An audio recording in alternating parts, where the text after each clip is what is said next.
Hello everybody, James here. Today I wanted to talk about something really cool that I recently found a couple of days ago as I was looking at some 40k content. Um, and it's called One Page Rules.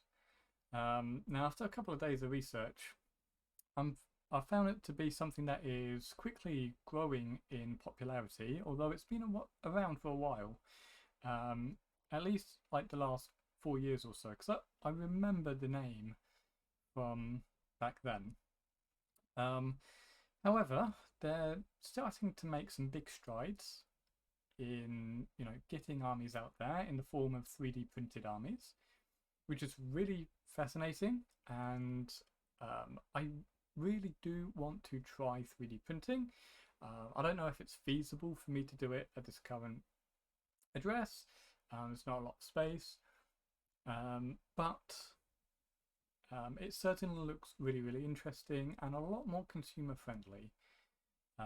I haven't been too impressed with Games Workshop recently, and some of that is to do with the rules for 40k itself, which I really, really like. But the rules, like the setting, I like, but the rules themselves, they're taking a backwards turn to what drew me in again, which was 8th edition.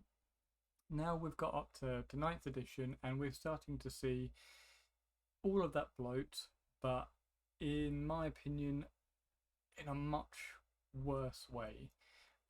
See, back in the day, rules bloat um, wouldn't be so bad. It's more about like just suddenly extra units being added where they weren't there before. Um, but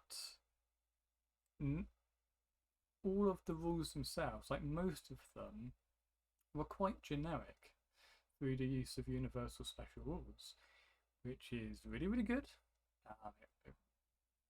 Um, and there wasn't much confusion. But obviously, like 7th edition is like an abomination to that. Like changing things that just really didn't need to be changed. In addition to rules and model bloat. And then 8th edition came around and it looked like it was going to be back to form. Everything was um, condensed into new codexes and it looked really, really good. The one downside was universal special rules were abolished. The worst mistake they ever made, in my opinion, because now you just have the same rule for multiple armies and it's called something different. It causes a lot of confusion, and if if they're not different, then they are different. So which is even more confusing. Like there'll be like maybe an extra. Um, it will be like, let's take a Furious Charge. So you'll take Furious Charge for Marines, and then Drukhari will get something similar to that, with like maybe an extra sentence added on, but it has the same sort of abilities and all of this. It's a minefield, and outside of general practices of the company that people may not agree with, at its core, the rules are just bloated. And when I first played 8th edition, it cut my games pretty much in half. But now they're worse. So yeah, not a great position to be in. So here in comes One Page Rules. It is a indie company who started out with just a rule set that was, essentially a homebrew of what they wanted it to be like. And it's very reminiscent of like 5th edition, with a few improvements. So some of the weird interactions like wounding. So when you had those knob squads and everybody put something slightly different on them to make them a bit tankier. Yeah, none of that have been simplified, and it runs, or it seems to run really smoothly. I haven't played a game of OnePageRules yet, but I really want to, and I'm getting prepared. So I wanted to show you what you may want to do to get prepared, and yeah, let's get into it. So first thing is obviously the rules. There are several different versions of the rules. So not including things like Firefight, which is their kill team equivalent. Their basic 40k equivalent comes in at least 2 plus extras if you want to pay for their Patreon. And it's just as a one-off purchase, so it's like $4 or something. If you don't want to worry about like 3D printing, and then you can cancel it and you still get all of the benefits. So one of those benefits is the full rules. However, I don't actually see people using the full rules. It's kind of a boon, just a bit extra, so that people don't want to think about it. You know, if they want to start doing like a campaign or something, sure, pay the $4 and you don't have to think of something yourself. And so you've got the core rules and you've got the basic rules. Now, the core rules is essentially what OnePageRules is all about. It is a single page, okay? I mean, double-sided, but a single page. And this will allow you to play the game. It has, let's take a look at the headings here. So general principles. This goes over the most important rule, quality tests and modifiers. Then you've got under the preparation heading, the battlefield, the armies, combined units, missions, deployment, all bundled into one. And it is just one, I say missions, but it is just one mission. And effectively this is your standard Dawn of War. You are deploying along the long table edge, 12 inches from the edge. So pretty basic. And then you've got D3 plus 2 objectives that you place around. Then under playing the game, it goes into round and activations, your actions, how movement is done, shooting, weapon profiles, how melee is worked out, and then we've got morale, and then terrain. That's just one page, right? That's actually the rules. The other page is just special rules. So universal special rules. That's it. In terms of the rules, incredibly basic. And I've taken a look through this and I love it. In fact, there isn't much that the next thing is going to add to your experience. But before we get on to the basic rules, which is the one up from this, there's a couple of other things that are really, really cool. So first of all, let's just look at what army list building is like. So I've got 2 army lists here. So again, single page, double-sided. I have Havoc Brothers, which is the Chaos Marines equivalent, and we've got Prime Brothers, which is a dedicated Primaris variant. And they have regular, I think they're called Battle Brothers, is for the originals. Okay, and it really couldn't be simpler. So the one side is going to be infantry, and then the other is going to be tanks. And I believe the only reason this is the case is simply because of size. Like you really wouldn't be able to get it all on one.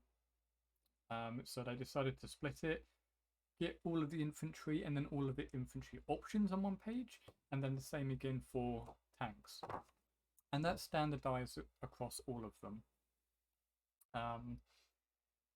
And then for some of the unique armies like demons, which have like multiple archetypes, that is much bigger, but I do believe it is still like one archetype per page. So it makes it really, really simple. In terms of select a new army, it's just line after line. So each line is a different unit, obviously. It starts off with all your hero units. There is no set army composition, so it's not like 40k where you've got to have like 1 HQ and 2 troops or something. It's not like that. You can actually have whatever you want. So that's pretty nice if you want to go ham. Yeah, heroes are they're so let's talk about the actual the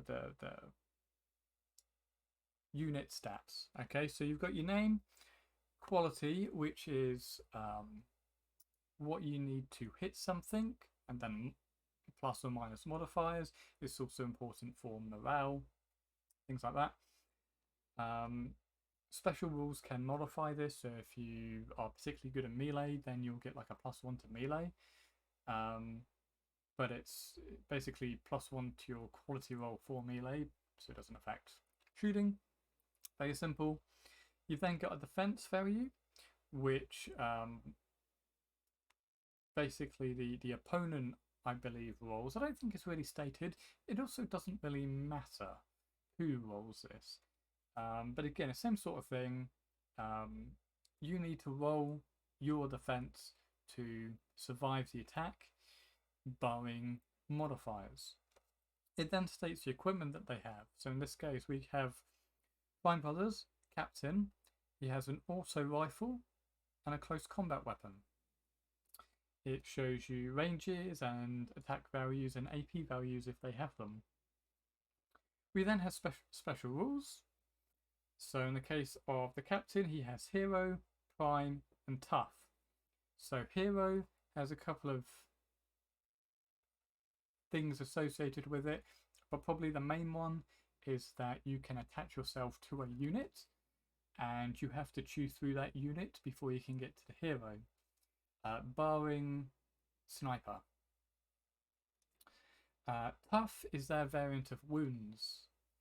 So in this case, it has 3 wounds on it. Prime is like a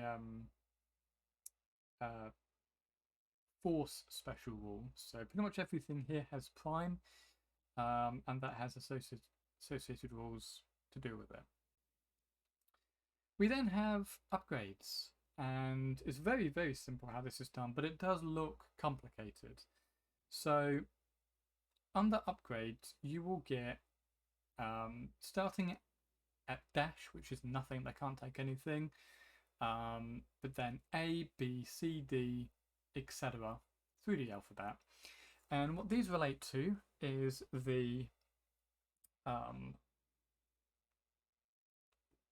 like the different models within the unit essentially, and just what tables they can get stuff from.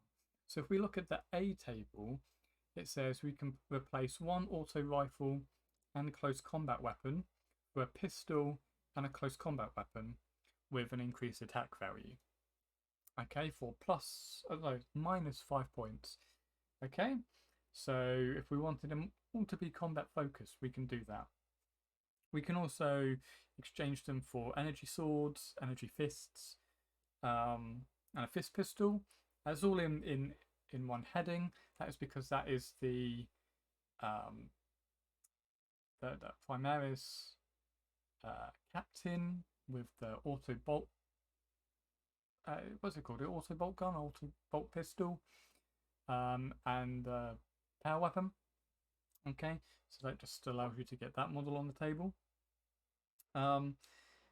You can also replace, like after the fact. So if we, at the moment, he doesn't have a pistol, okay, but if we did that first option at -5 points, we now have a pistol. So we can go on to the next section, which is replace one pistol.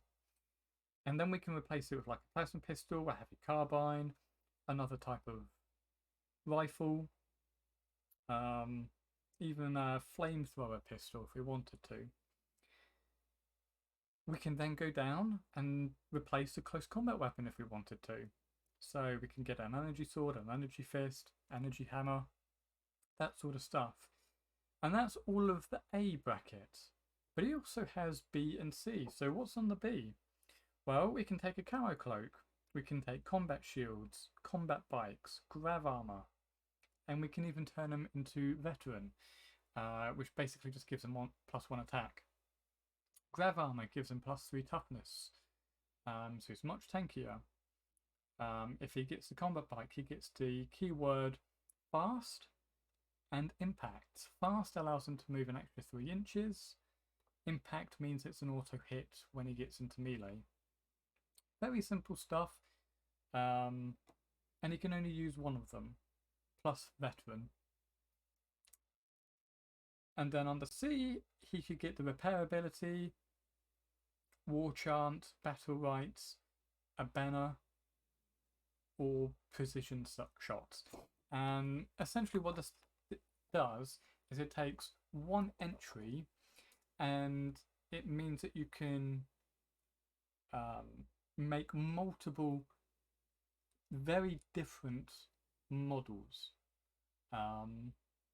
Like you can take you'd think it'd be a captain, but you could actually turn it into an ancient. Okay, and a lot more. So and that's just one entry. Okay, and the thing is, these A, B, and C, you can see that these are can be taken by multiple different units. So you can see that the standard unit can take A, E, and G. Okay, so although it's a bit weird, you could actually make your basic squad into essentially a captain, which I'm not sure is intentional. Sometimes some weirdness going on, but it's not the worst thing in the world. But it basically means that you can make sergeants. Okay, so a really good solid system that does not take up a lot of space. Like in 40k, these same options is about 30 to 40 pages, and this is just a side for each type.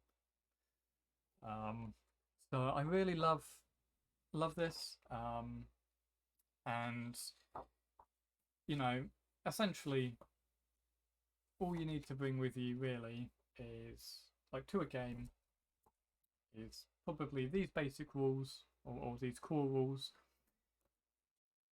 and your version of whatever army you're taking, and your opponent does the same.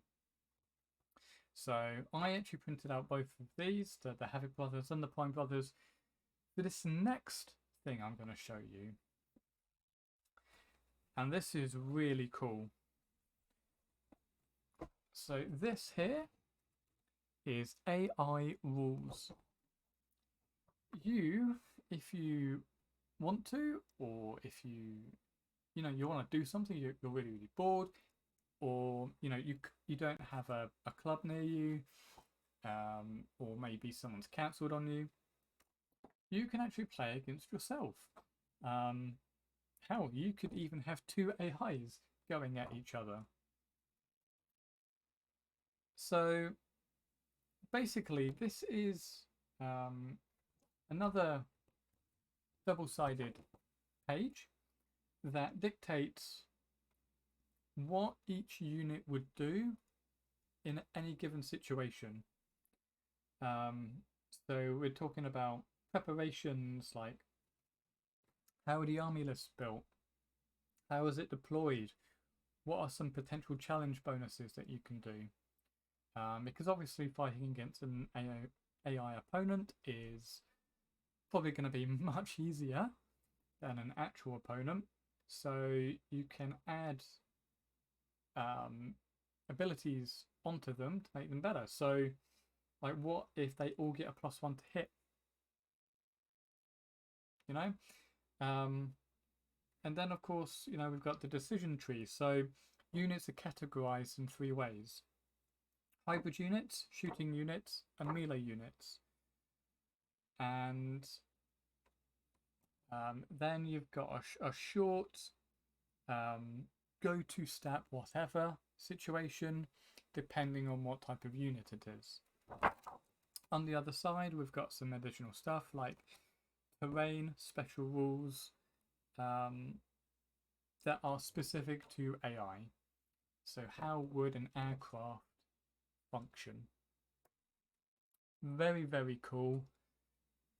And it also means that if you want to try out the game, you have absolutely no excuse, aside from having like an extra army, or honestly, even if it's just Marines against Marines, you have no excuse not to at least try the rules. You can't say that nobody else will give them a try. Okay, you could even go down to a club. You can explain to people what the game is. They could be iffy and say, "Hey, fine, I'll play by myself. It has these AI rules. Come by the table, take a look, and see how the game flows." They don't have to commit to anything. Really good, like barrier to entry, in that it basically isn't one. So there you go. If you wanted to just get started, 4 pages and 2 armies, 2 very small armies. Okay, so the points values for things are quite a lot more. I would probably say like a 1500 point 40k army is equivalent to like 2.5 to 3,000 points worth of one-page rules.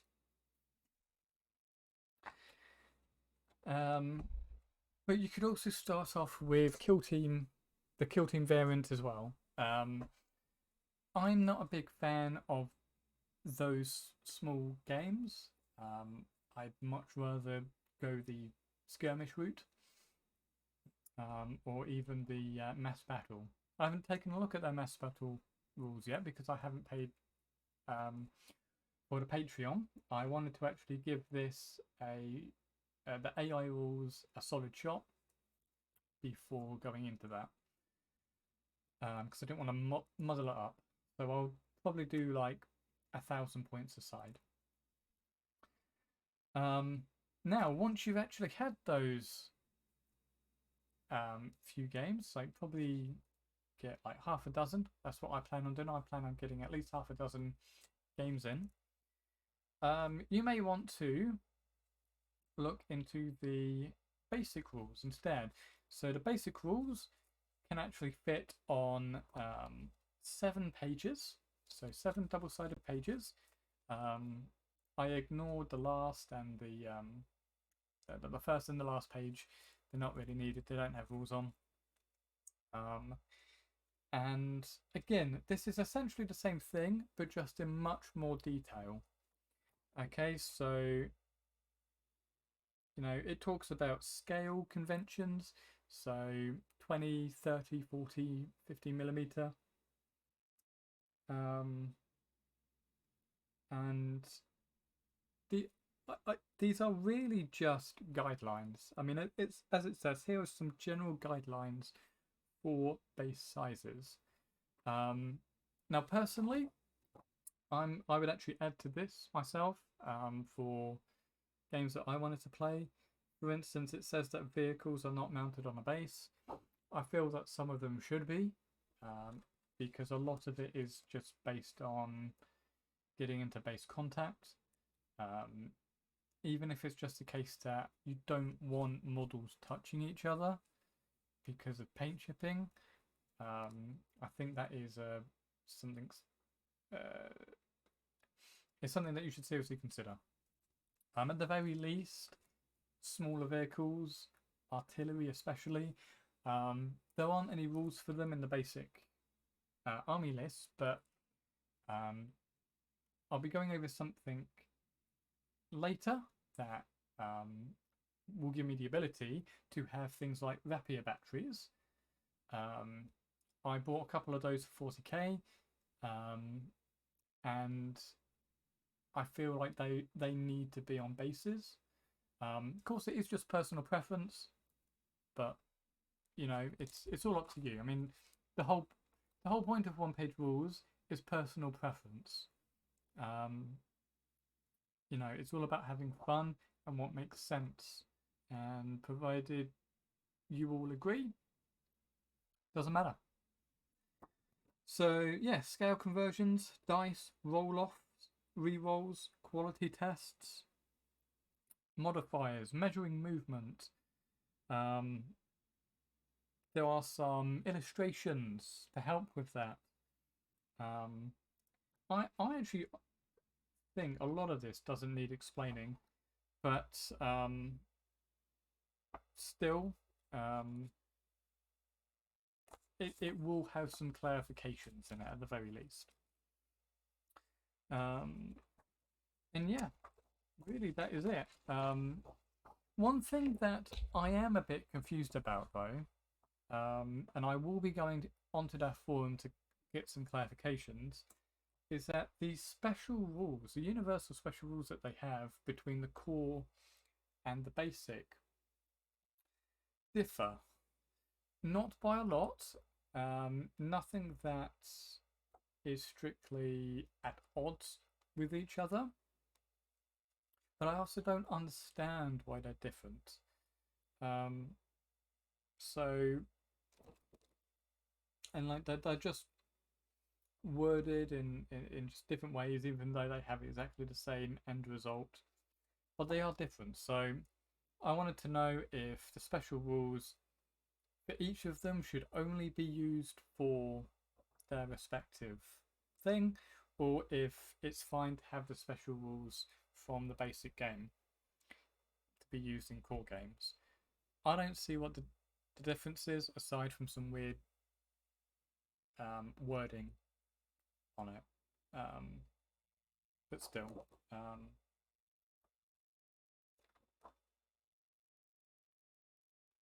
I've just noticed something.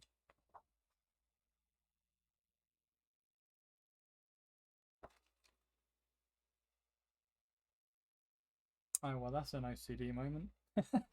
Okay, the border around everything, it's different per page. So if you've got a light next to it, you can actually see um, that the outline is different in the background. Okay. Um, right.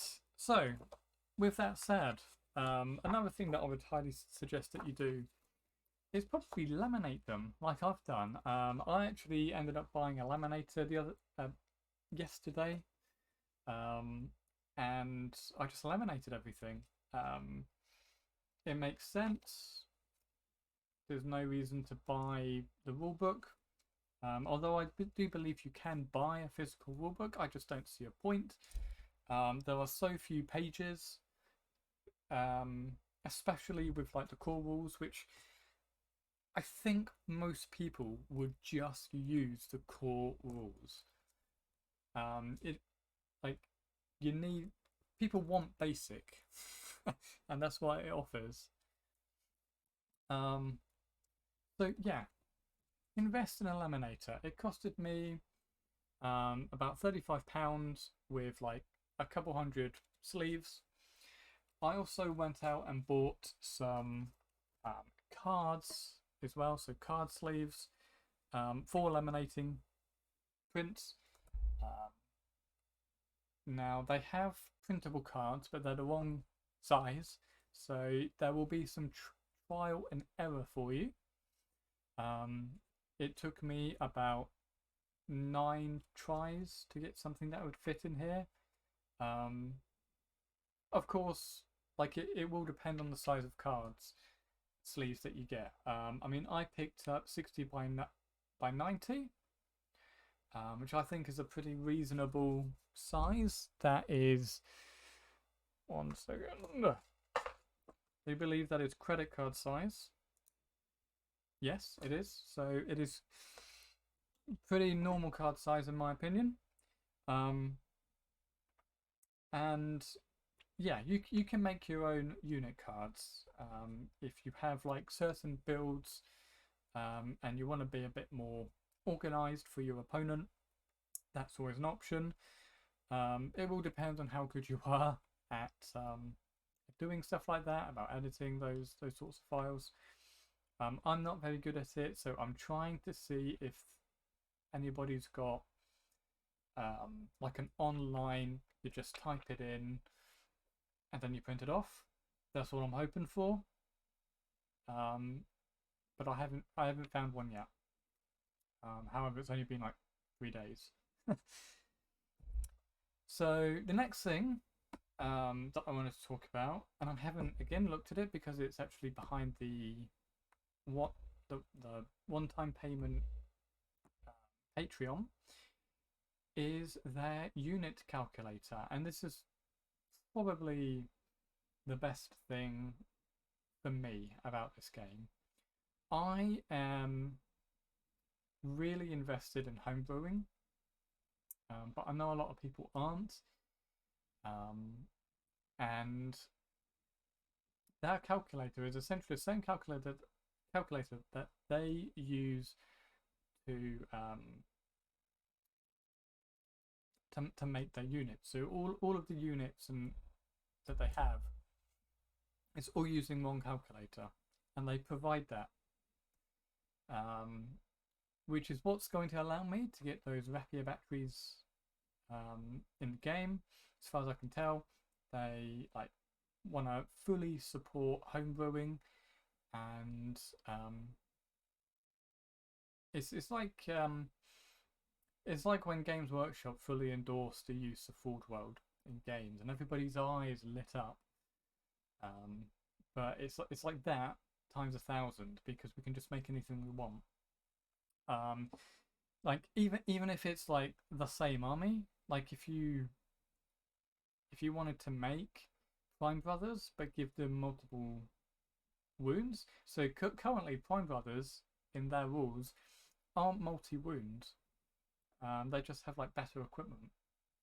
Okay, but if you wanted to give them multiple wounds, you could. It is just a flat cost that is added to the model, and that's how it's balanced, which is really, really cool.